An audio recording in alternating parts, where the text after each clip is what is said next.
নমস্কার বন্ধুরা, আমি সঞ্চারী আর আমার চ্যানেল ইজ কুকিংয়ে আপনাদের সকলকে স্বাগত। আজকে নিয়ে এসেছি গাটি কচুর সম্পূর্ণ ভিন্ন রকমের একটা রেসিপি, যেটা খেতে অসাধারণ লাগে। এর জন্য এখানে 7-8টা গাটি কচু নিয়ে কচুগুলোকে প্রথমে একটু ছোট ছোট টুকরো করে কেটে নিয়েছি। আর গাটি কচু কিন্তু কাটার পরে আর ধুইনি, আগে ভালো করে ধুয়ে নিয়েছিলাম। এবার এটাকে প্রেশার কুকারে দেব। প্রেশার কুকারে দিয়ে একটু নুন আর একটু হলুদ দিয়ে আর অল্প পরিমাণে জল দিয়ে কচুটাকে প্রথমে কিন্তু খুব ভালো করে সিদ্ধ করে নেব।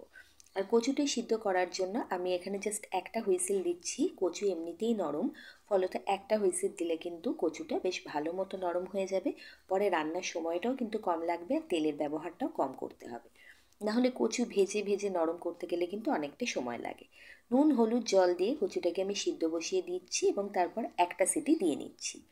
তো একটা সিটি দিয়ে নেওয়ার পরে আমি আপনাদেরকে দেখাচ্ছি, দেখুন কচুটা বেশ ভালো মতো নরম হয়ে গেছে। এটা কিন্তু গলে যাওয়ার মতো হয়নি, আবার বেশ ভালো মতো কিন্তু নরম হয়ে গেছে। ঠিক এতটাই নরম করতে হবে। কচুটা সিদ্ধ করা হয়ে গেছে। এবার একটা মশলা বানিয়ে নিচ্ছি। তার জন্য একটা পাত্রে নিয়ে নিচ্ছি 1.5 চামচ মতো ধনের গুঁড়ো, খানিকটা নিয়ে নিচ্ছি জিরের গুঁড়ো প্রায় 1 চামচ মতো, সাথে দিয়ে দেব বেশ কিছুটা কাশ্মীরি লাল লঙ্কার গুঁড়ো, এতে করে রঙটা খুব সুন্দর আসবে। আর দিয়ে দিচ্ছি পরিমাণ মতো হলুদ। আমি এখানে বাটা হলুদ দিচ্ছি প্রায় 1/2 চামচের মতো।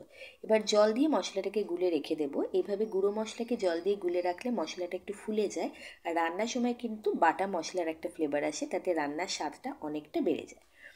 এবার গ্যাসের ওপরে বসিয়ে দিয়েছি একটা কড়াই, তাতে দিয়ে দিয়েছি 1.5 চামচ মতো সর্ষের তেল। আর তেলটা গরম হয়ে যেতেই ডুমো ডুমো করে কেটে রাখা একটা বড় সাইজের আলুকে দিয়ে প্রথমে খুব ভালো করে ভেজে নিচ্ছি। এই গাটি কচুর রান্নায় আমি একটু আলুর ব্যবহার করছি। আলু দিলে কিন্তু তরকারিটা খেতে বেশ ভালো লাগে। আর আলুটাকে বেশ খানিকক্ষণ সময় নিয়ে নাড়াচাড়া করে একটু লালচে করে ভেজে নেব, যতক্ষণ না পর্যন্ত আলুটা বেশ ভালো মতো নরম হয়ে যায়। তো আলু কিন্তু প্রায় সিদ্ধ হয়ে এসছে, ভালো নরম হয়ে গেছে। এই সময় সিদ্ধ করে রাখা গাটি কচুগুলো দিয়ে দেবো। কচুগুলো আগে দেবো না, কারণ কচুটা বেশ নরম হয়ে গেছে। আলুও সিদ্ধ হয়ে গেল। এবার সিদ্ধ করে রাখা কচুগুলো দিয়ে গ্যাসের ফ্লেমটাকে হাই করে মিনিট খানেকের জন্য কিন্তু ভালো করে একটু ভাজা ভাজা করে নেব। এতে করে কচুটা একটু ভাজা ভাজা হয়ে যাবে, খাওয়ার সময় ভালো লাগবে। দেখে মনে হতে পারে যে কচুটা যেন গলে গলে যাচ্ছে, কিন্তু আদবেও তা নয়। কচুটা গাটি কচু এরকম সিদ্ধ করার পর একটু ভাজলে কিন্তু দেখে গাটা দেখে মনে হয় যেন ভেঙে ভেঙে যাচ্ছে, কিন্তু কচু কিন্তু নরম হলেও অ্যাজ ইট ইজই থাকবে। তো কচু আর আলু খুব ভালোভাবে কিন্তু আমি ভেজে নিয়েছি। সব কটা জিনিসকে ভালো করে কিন্তু ভেজে নেওয়ার পরে এটাকে আমি কড়াই থেকে তুলে নিচ্ছি। নিয়ে কড়াইতে আবারও প্রায় 1.5 চামচ মতো সর্ষের তেল দিয়ে তার মধ্যে ফোড়ন হিসেবে দিয়ে দিচ্ছি জিরে, তেজপাতা, শুকনো লঙ্কা। ফোড়নটা যখন খুব সুন্দর মতো ভাজা ভাজা হয়ে আসবে, তখন এর মধ্যে বেশ কিছুটা কুচনো পেঁয়াজ দিয়ে দেবো।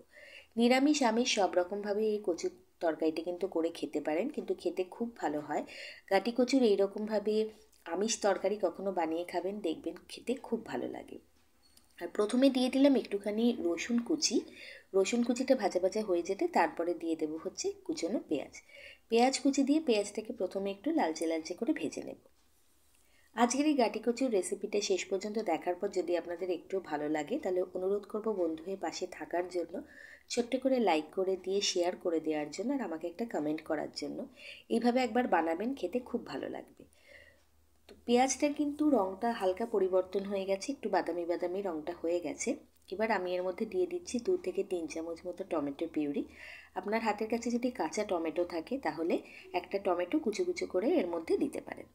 টমেটো পিউরিটা দেওয়ার পরে বেশ ভালো মতো কিন্তু পেঁয়াজের সাথে মিশিয়ে নিচ্ছি। তারপরে যে মশলাটা গুলিয়ে রেখেছিলাম জলে, সেই মশলাটা এখানে দিয়ে দিতে হবে। মশলাটা দেওয়ার পরে মশলা, পেঁয়াজ সমস্ত কিছুকে বেশ ভালো মতো কষিয়ে নিতে হবে, যতক্ষণ না পর্যন্ত তেলটা ছেড়ে আসে। আমার চ্যানেল ইএজ কুকিংয়ে অনেক কচুর রেসিপি আপলোডেড আছে। মানকচু, শোলা কচু, কচুর আচার, কচুর বিভিন্ন রকমের পদ। আপনারা চাইলে চ্যানেল ভিজিট করতে পারেন। প্রত্যেকটি রেসিপি কিন্তু খুব ভালো। মশলা কষিয়ে যখন তেল গা থেকে ছেড়ে দেবে, তখন এর মধ্যে দিয়ে দিতে হবে ভেজে রাখা আলু আর সিদ্ধ করে রাখা কচুটা। দিয়ে মশলার সাথে বেশ খানিকক্ষণ কিন্তু নাড়াচাড়া করে নিতে হবে হাই ফ্লেমে।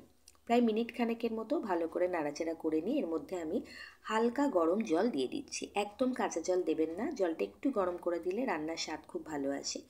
জলটা দিয়ে দেওয়ার পরে ভালো করে সব কিছুকে মিশিয়ে মিডিয়াম টু হাই ফ্লেমে 3-4 মিনিটের জন্য বয়েল হতে দেবো। আলু নরম আছে, কচু আগে থেকেই সিদ্ধ করা আছে, ফলত এটা কিন্তু হতে একদমই টাইম নেবে না। 3-4 মিনিট হয়ে গেছে, ঝোলটা বেশ গাঢ় থকথকে হয়ে গেছে। দেখুন কচু কিন্তু একটুও গলে যায়নি, কচু অ্যাজ ইট ইজ আছে, কিন্তু খুব সুন্দর নরম হয়ে গেছে আর আলু একদম নরম হয়ে গেছে।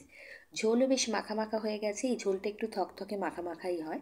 তো এবার এর মধ্যে আমি নুন আর মিষ্টি নিজের স্বাদ অনুযায়ী দিয়ে দিচ্ছি। যেহেতু কচুর তরকারি আমি বলবো একটুখানি হলেও মিষ্টি দেবেন, খেতে কিন্তু ভালো লাগবে, তাতে স্বাদটা খুব ভালো মতো অ্যাডজাস্ট হবে। সব কিছু দিয়ে ভালোভাবে নাড়াচাড়া করে নিয়ে গ্যাসের ফ্লেমটাকে বন্ধ করার আগে দিয়ে দেবো এর মধ্যে একটুখানি ঘি আর গরম মশলা, নাহলে কিন্তু স্বাদটা ইনকমপ্লিট থেকে যাবে। আর এই মুহূর্তে যেটুকু ঝোল আছে সেটা কিন্তু পরে শুকিয়ে একটু গা মাখা মাখা হয়ে যাবে, একটু ঝোল ঝোল অবস্থায় নামাবেন। এবার গরম মশলার ঘিটা দেওয়ার পর ভালোভাবে নাড়িয়ে চাড়িয়ে কিন্তু এটা পরিবেশন করে দেব। এই কচুর রেসিপিটা ভালো লাগলে চ্যানেলটাকে সাবস্ক্রাইব করে বন্ধু হয়ে পাশে থাকবেন, বাড়িতে এটা একবার ট্রাই করবেন আর আমাকে জানাবেন কেমন হয়েছে খেতে। ভালো থাকবেন, সুস্থ থাকবেন, অনেক অনেক ধন্যবাদ।